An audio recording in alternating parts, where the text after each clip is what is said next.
Well, yeah, I always say tomorrow's another day. Yeah, have a look here. Do you know what the problem was? In Ford's wisdom, not only did they use umpteen M10 bolts all around the back of the gearbox that you have to free off, nice, you can see them clearly, there were two of these little 8mm heads, M6 screws. Why? They were from the gearbox end, from the engine end, and they're very, very low profile heads, and they had grease on them and dirt, and I just couldn't see them. That's what all the bloody hassle's been about. So I'm no expert on these obviously, but shit, have I learnt a lot now. Anyway, I make these mistakes so you don't have to. So yeah, here it is. Just let me turn the camera around, I can show you now. Once that last little bolter was out, and it was actually only through here, the very last one.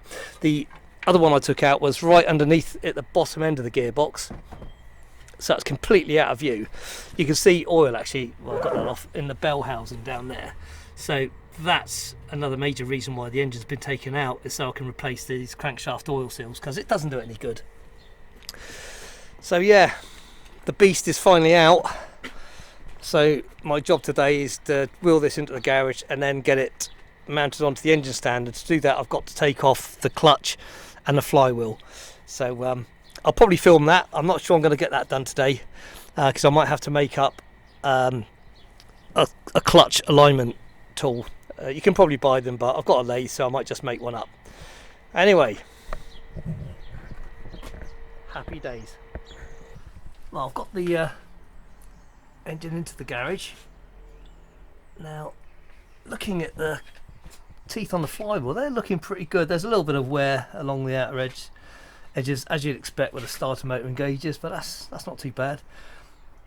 Looking inside here, I think the clutch is possibly looking okay, but maybe a bit worn. Anyway, we'll get the housing off. I've ordered a clutch alignment tool actually. It's so cheap, it's about $6.50, something like that. That's cheaper than and quicker than me trying to make one, so it doesn't seem to be that difficult. So I'm going to take the clutch housing off now, and then we can get the flywheel off, and I can then get the engine onto the frame, which I've got here, and then we can spin the engine around, start cleaning things up and stripping it down to get the pistons out. So happy days. Yeah, let's get on. Okay, I've got the bolts off the clutch housing. Now I'm not sure how good the lighting is in here, so I might have to rig something up a little better than this, but let's just pry this off. Just get them off his pins. Nearly there.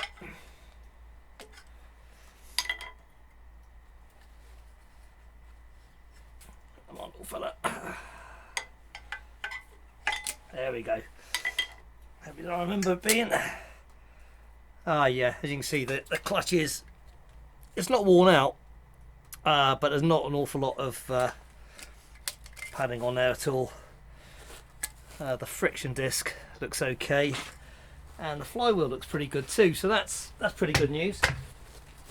But yeah, as you can see, it's getting pretty low to the rivets now, so it's about £50, I think, between £50 and £60 for a new set. So not worth mucking about with. We'll get that replaced. Right, next job, get the flywheel off. Okay, so I've got a little bit of extra light here just to see what I'm doing. I'm going to use my impact gun. I don't use it very often, but sometimes it's in close quarters, save the engine spinning, save me locking it all up. This hopefully will start getting them out. Another top tip: save your takeaway containers. Then you can put a card in there where the bolts come from, what they are. Stick the lid on, saves you from getting muddled up. I'll take this one off here. Come on, for that.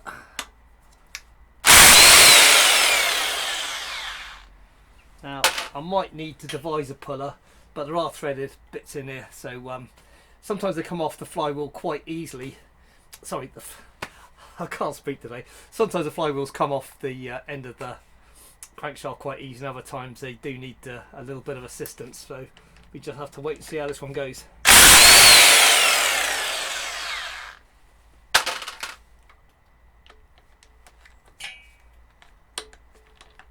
looks quite...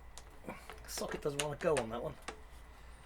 Typically they look a bit closer for some reason.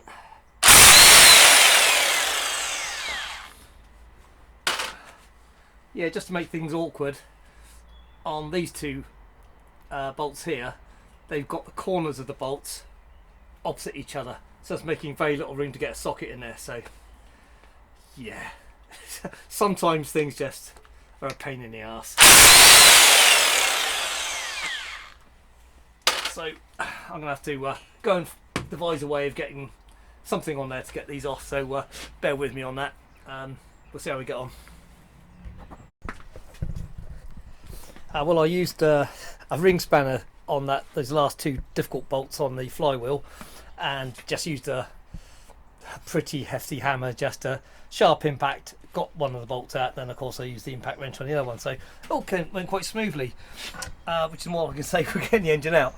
But there we have it, flywheel came off with just a little bit of levering with a screwdriver, and there we are at the end of the crankshaft, and you can see the oil seal has been leaking quite a lot. The clutch housing had a lot of oil just sat in the bottom, so this seal is up for replacement, and then people won't mind me parking on their driveways. Okay, so I think next job is just get this bolted onto the engine frame. I can rotate it around, take off all the bits that I need to get off, make it a bit lighter, take the sump off, and we can then start looking at getting these pistons out. So happy days. Oh, little update. There's the engine on its holding frame. 100 quid this was, and that's going to be money well spent, because I can just pull this pin out here, rotate the engine around to where I want it. There's multiple holes through the shaft here, so you can hold it at various angles. I've just taken the head gasket off the top here. Feeling in, there's not too much of too much wear. There is a bit, but that's inevitable with a 1994 van, though it's only supposedly done around 100,000 miles. Yeah, I don't know, maybe the engine's been replaced at some time. I'll try and find some history on it. But yeah, next job, I think, before I get too much further, is get some engine cleaner, just clean the whole engine off so everything's nice and clean. Then I can rotate it round, and then the rest of the fluids that are left in there will probably start coming out of here, and I can just mop all that up, and then we can start taking apart a clean engine. So yeah, stay tuned for the next vid.